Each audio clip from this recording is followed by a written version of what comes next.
لواء الحق 6/6/2013. معركة تحرير حواجز درع البلد.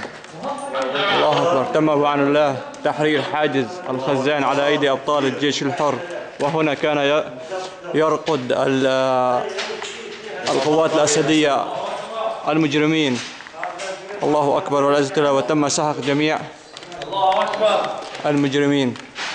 الله أكبر والعزة لله. وتتم الآن استكمال معركة الرماح العوالي وتحرير حاجز الخزان، والآن تحرير حاجز الجنويات.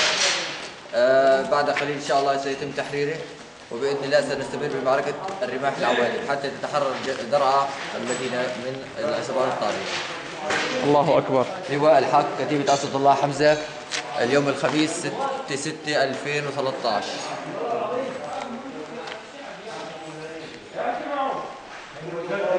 الله أكبر.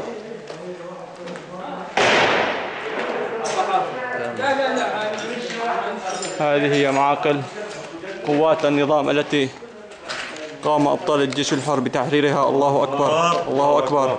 سيارات لما هذيك يصير تصور. الله أكبر.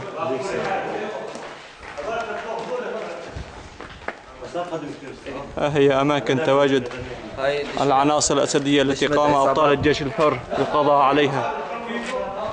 تشمت عصابات الطاغية بشار الأسد، وهذه أموال الشعب السوري الذي عادت إليه.